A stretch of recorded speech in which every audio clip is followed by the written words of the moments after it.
everybody, it's Douglas Hamadishe from NobodyMotivation.com. Today I got Kevin Dwyer in the house from KMD Consultancy to discuss all things mental health related that affects small to medium enterprises and any of you budding entrepreneurs out there. So right off the bat, Kevin, how you doing? Brother, you good? I'm very good, sir. It's a long time. This is well overdue. Myself and Douglas, we go back a couple of years now. We've been thinking about collaborating, getting together, speaking about things that are important, that are relevant, and that are really going to impact with a great deal of value. So we've been kind of flowing to and fro with regards to mental health, as Douglas said, that affect small to medium enterprises and all of you budding entrepreneurs, because you guys are in a bubble, as it were. You're really grafting hard, you're focusing, you're trying to establish what you're doing. And no one really thinks about the impact of that solitude. Sure. Wouldn't you say so? Sure, most definitely. And from a mental health side of things, you know, when you're in that bubble, as Kevin said, by yourself, you might as well say you're isolated. So when you're in such a state, you can be susceptible to depression, let's be honest, because you're by yourself. Who do you speak to when you have a problem? Chances are sometimes your spouse, your friends, your family cannot relate to the business that you are trying to grow. This is why it's important that we really need to take a closer look at our mental health. What can we do where we know the majority of the time we are isolated? Well, you see, it's funny you touched on that, Douglas, because in a lot of instances, your family, your close friends, your spouse, they can't even begin to relate to what you're going through, because how many of you out there have actually endeavoured to start something up, and it's those that are closest to you that are potentially throwing in the bombs to sabotage what you're doing? And it's not because they don't love you, it's not because they don't want the best for you, it's unfortunately because they don't understand, they don't have the same mindset as you, therefore they can't relate to what you're doing. Because from my experience, in order to be successful in business, you have to have a mentor. You wouldn't go to your mum or your dad to talk about financial advice if they're not a banker, if they're not specifically in that field. But yet, how often do we talk to our inner circle, our friends and our family, expecting them to be able to give us nuggets of wisdom about something they know nothing about? Exactly. And exactly. And just to add on that note, there's also a fear of loss. When we Kevin talk about your family not being supportive, friends might not be supportive, it's not because they don't love you. It's because there's also this component called loss. What happens if you make it? Well, you will not be around their circle anymore. How are they processing that? And also, how would they look if you leave? Sometimes in a relationship, particularly, there's this competition between husband and wife, boyfriend and girlfriend, who earns the most. And if you know that your partner is accelerating and you are not, chances are you might subconsciously try and bring that person down to earth. So there's something that we always have to pay heed to.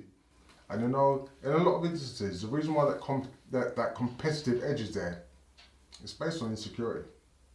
Because let's think about this. If you're really secure in yourself, if you're really secure in your relationship, would you not want your partner to excel? Would you not want to be that support mechanism for them? Correct. Another thing you said there was about mentors. And my background is all about coaching. So I'm going to attack this whole concept of mentoring versus coaching very, very quickly. They all have value. One of the key differences between having a mentor and a coach is based upon their approach itself. The mentors are normally people that are already experts in the field that you want to go into. They've already proven it, okay? But there's a danger there in the sense they create mini thems in the whole process. Because when you are mentored, you can run the risk of emulating every single thing that your mentor did. And then you lose your identity in the whole process. Coaching is one whereby you don't have to be a coach and know exactly what it is you're coaching somebody around. You just got to be able to ask the right Socratic questioning, ask them the right motivational questions to establish how confident is this individual in achieving that goal, and hold them to account. Because the philosophy is the majority of the work, if not all of it, is going to be done by the person being coached. Absolutely. Well, let's think about it. You mentioned a couple of great things that I really want to pick up there.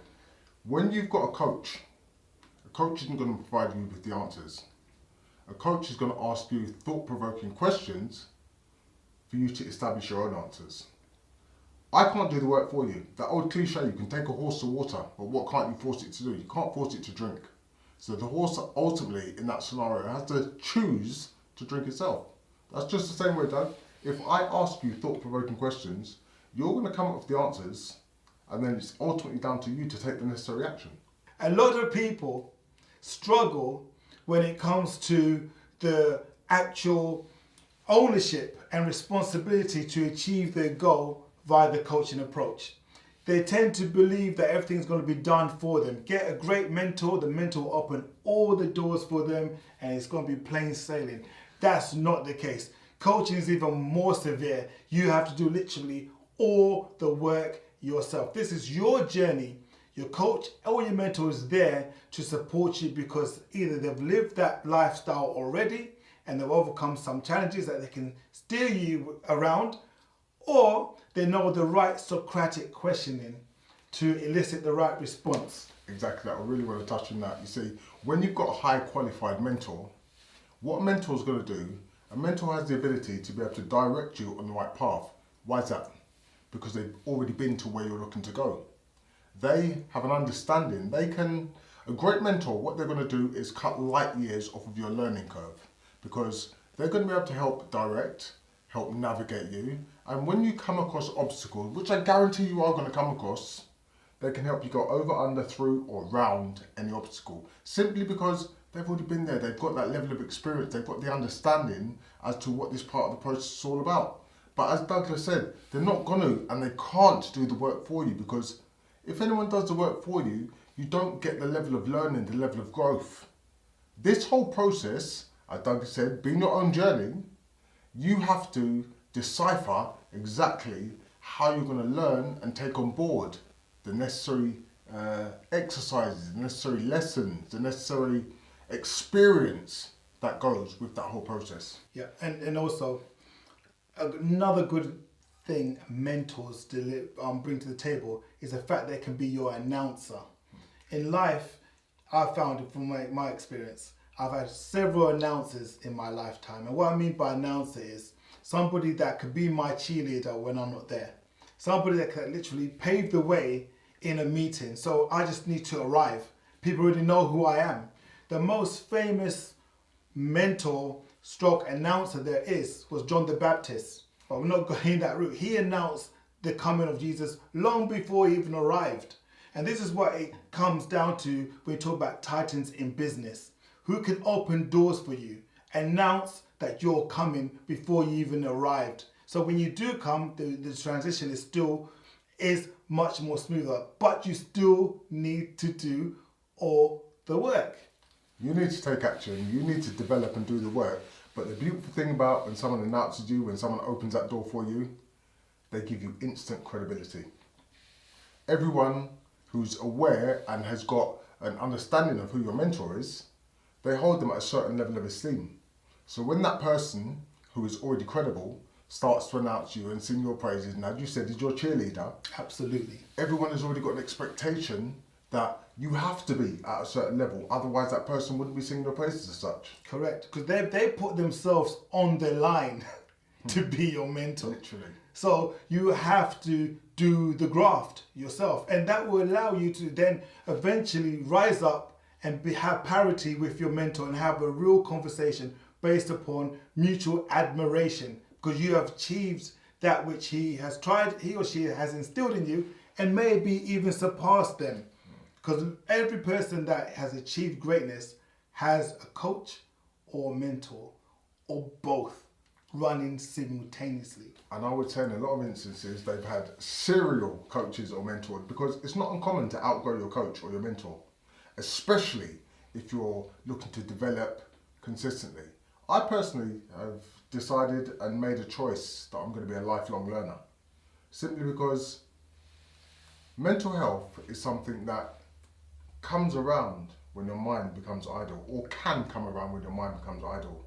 And as we've touched on, being on this journey of an entrepreneur, of a small, medium enterprise, you can spend a lot of time by yourself, and that isolation can be very, very dangerous to the wrong person. Yeah. So what signs can you tell that something is amiss? You know you're by yourself. You know what that comes with, as Kevin said, the isolation. But what signs are there that something now is wrong, and what can you do about it? That's a great point you've mentioned, but it's sometimes very difficult to actually be able to understand what's going on wrong for yourself, because self-analysis and being very aware of yourself is a very tricky area. When you are very aware of yourself, you're going to realise that the first thing that usually goes is your self-talk. Because I explain to my students, my coaches, my mentees, that the most important conversation in the world is the conversation you have with yourself. When you're going down the wrong path, that conversation becomes very, very negative.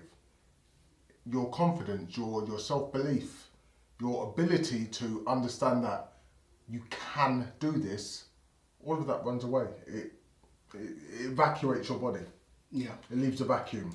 Yeah. So when you have negative self-talk, it can lower your self-confidence, lower your self-esteem, lower your morale, and has an impact in very peculiar ways. For instance, you might notice when everything is all good in your life, you're well presented, well dressed, well groomed, you take good care of yourself.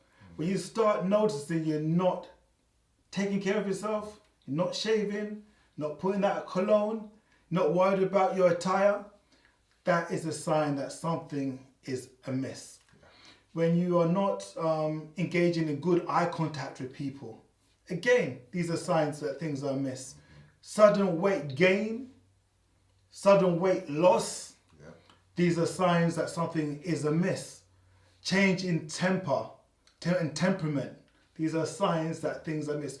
Either way, when you are now behaving in a way that is not your norm, as you said, self-awareness is very, very important. Being self-critical, analyze yourself.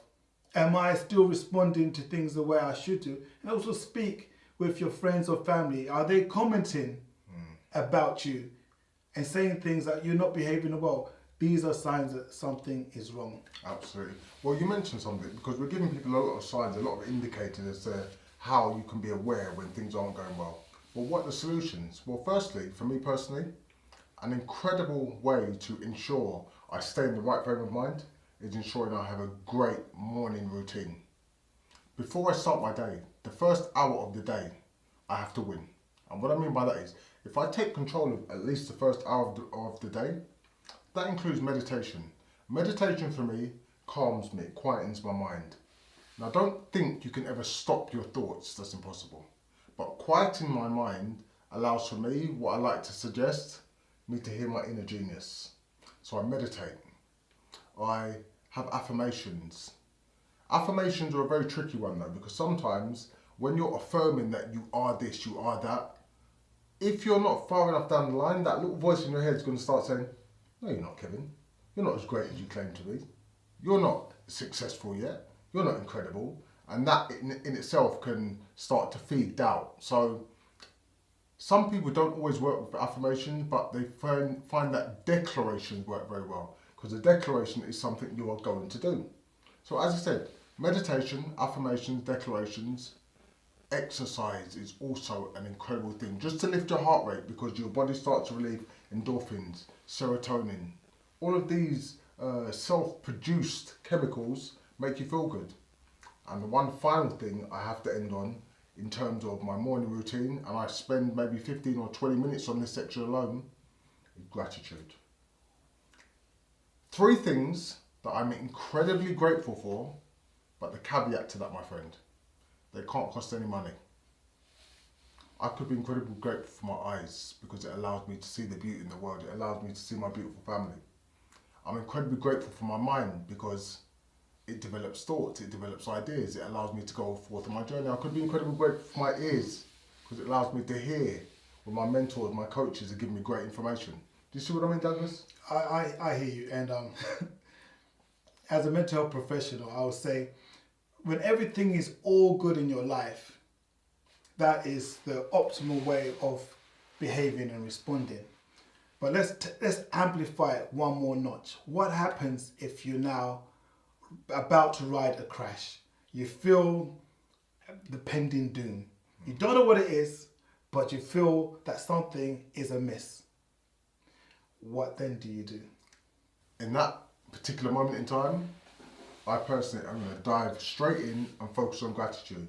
The reason why I'm going to focus on gratitude is because an incredibly intelligent previous mentor of mine mentioned one thing to me, and he stated that gratitude and depression can't live in the same body. They're two polar opposites on the emotional scale.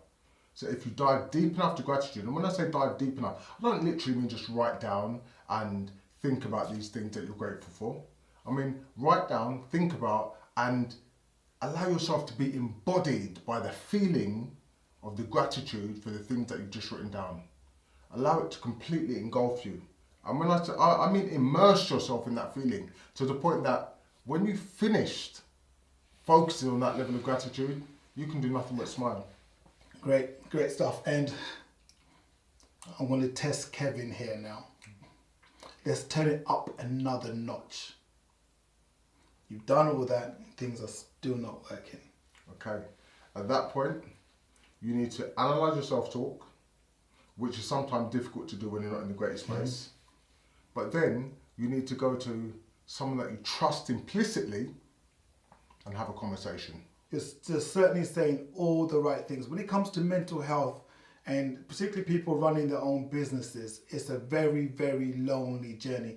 All the steps that Kevin's articulated, these are things that you need to do. These are practical things that you need to take seriously and apply.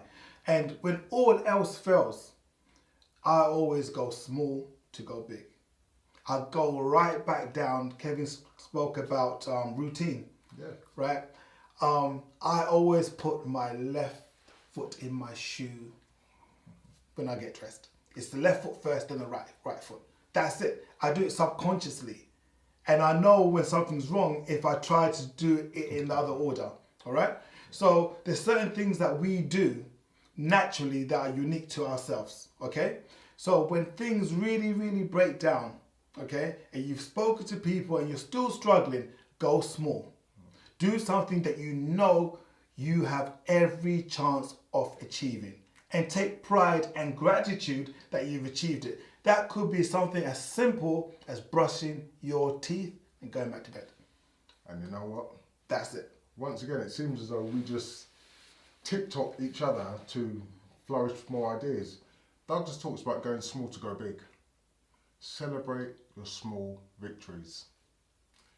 Ensure you have a daily routine, and if you constructed that routine to the point where you're literally writing things down that you have to do, celebrate each and every time you've completed the task, no matter how big or small it may be. Because there are two things that celebrating your victories does. One, it makes you feel good. But secondly, each time you celebrate, you're unconsciously telling your unconscious mind that you are worth celebrating. And the fact that you're worth celebrating, your unconscious mind, which is responsible for 95% of your mind, starts to buy into Douglas is a success. He's always celebrating. No matter how big or small, he's consistently celebrating himself. Yeah. So if he's consistently celebrating, that means this guy's an achiever. This guy's a winner. This guy's worth celebrating. Correct. And visualize a baby, learn how to walk. As a parent, the baby with the banded legs is struggling, and you are feeling so proud, you're encouraging, you're clapping with the first wobble, clap even more with the second wobble, cheering, all that kind of stuff. That boosts the child's confidence. So we inherently like to be rewarded for anything that we do. So to yourself, go very, very small. Like I said, brush your teeth. Some people might dismiss it, but what happens when you brush your teeth? First of all, you look at yourself in the mirror, you analyze yourself. Okay, you cleanse your mouth, so you get rid of bacteria. Some bacteria could be having an effect on your mental health, actually lowering your mood. You're actually doing many things. Not only when you clean your breath, your teeth and your breath are cleansed, you might then have appetite to go and eat.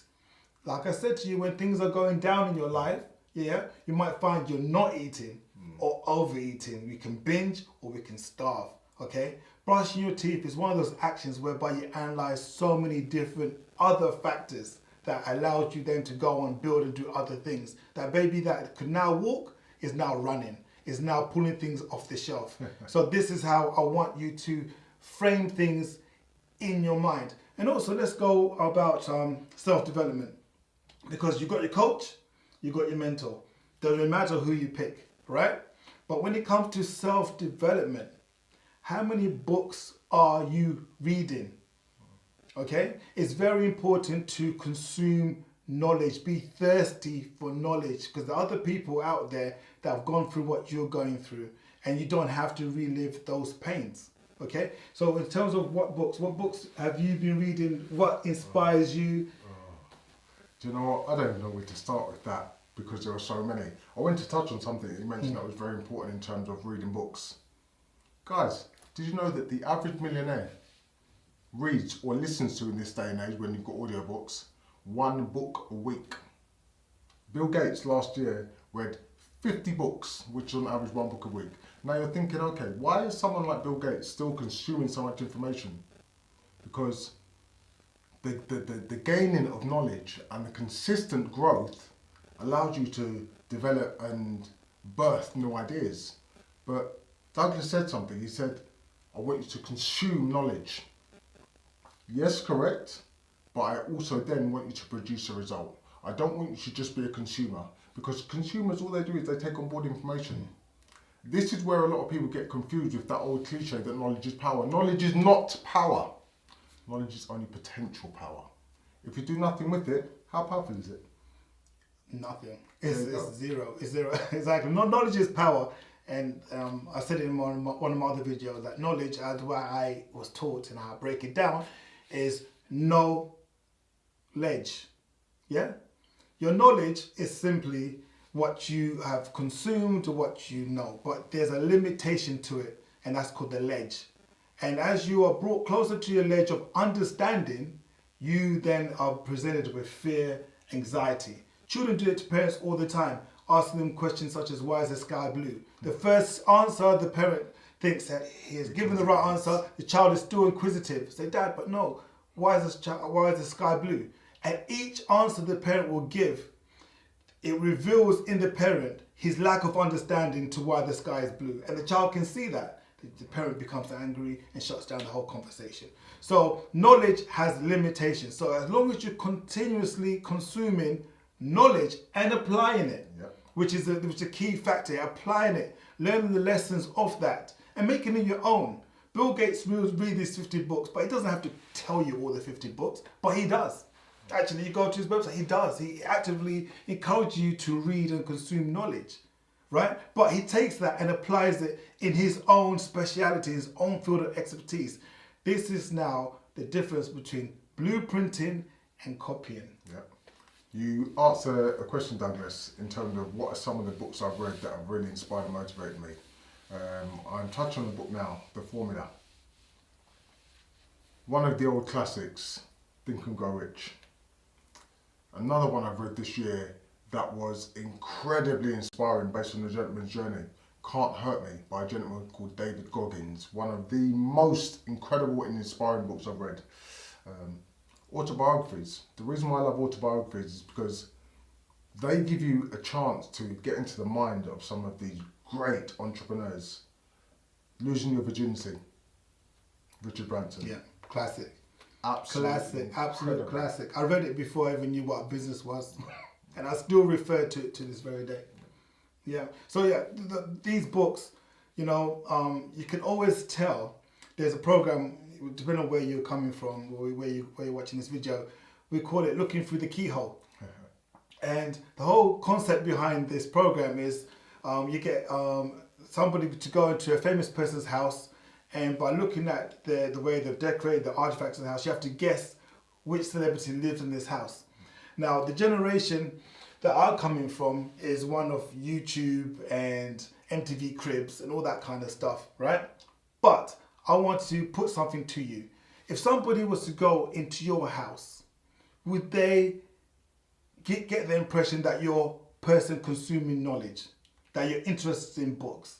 Or would you be lavished with flat screen TVs and other things that do not actually enhance you as a person? You might find the complimentary Buddha statue, but in terms of knowledge, what books are there going to be on display? Because you can tell a lot by a person by the books that they have. Absolutely, of course. Other classics that you were mentioning, or I was going to mention, Secrets of the Ages, an absolute classic series of books. Secrets of the Millionaire Mind. These are some of the books that for me have given me the foundation and helped me develop who I am. And talking about self-development, let's remember, let's make it self-development and not shelf development. What I mean by that is don't take on board the information and then just put it back on the shelf. Allow it to help you develop and establish your persona, your personality, and therefore your level of success based on the information you've just consumed. Would you agree? Correct, because at that point you're not copying. Yeah? The difference between copying and then blueprinting is if you're copying, it's a mindless activity. You're just consuming information and regurgitating. Parrots do that very well. Minor birds do that exceptionally well. But the parrot cannot tell you why it's repeating. It just does. Some artists, some musicians are literally classified as copycat bands. They don't know why they're doing what they're doing, but they know it just gets results. What is key here is for you to get blueprints. Blueprints are literally the maps that people who have reached a level of success give to the people behind so they too can reach those goals. But with a blueprint, such as books, for even Donald Trump leaves his blueprint, Richard Branson leaves his blueprint, Bill Gates leave their blueprint. You can just literally take those lessons and apply it to yourself with a sprinkling of your own personality. Then that makes that blueprint yours. Because the whole point here is you take lessons from all different sides of the fields, particularly in business. It's all about diversity. Diversity of thought, diversity of experience. If you look around your team and everyone has read the same books as you, gone through the same education process as you, you're going to get the same results. If you want to penetrate new markets, you've got to look at your team and make sure that it is diverse, right? Based upon their experiences. Yep. You understand? Therefore, then you can then use each other's knowledge and apply it to what product, if you're selling a product, or to a service, and then conquer new markets. And I know one of the things you have to remember, and once again, these are told to me by great mentors, when you're developing and establish your team, make sure you're not the smartest. If you're the smartest person on your team, the team's in trouble. And that's not to say you're not an intelligent person, but it's to say that you need people in your team that are smarter and more capable in different areas. Going back to the comment Doug was making about diversity, your team needs to have individual strengths, so collectively you're unstoppable. Exactly. And I think as we're slowly wrapping this up, your mental health is your primary directive to maintain and nourish. Okay? Get enough sleep. You need to take close attention to your body signals. Your body is always letting you know that something is a problem. And speak. Have a mentor. Yep. Have a coach. Yep. Okay? And be positive about life. I want to give you one thing in closing, and it's a key phrase that has really helped me understand why I do what I do and why I strive to do more. Persistence will allow you to achieve your goal, will allow you to achieve a modicum of success. Consistency will allow you to maintain and keep that success. Amen to that. Kevin, it's been excellent. My friend, absolute pleasure. Good. Catch you on the next video. Stay safe, guys. We out.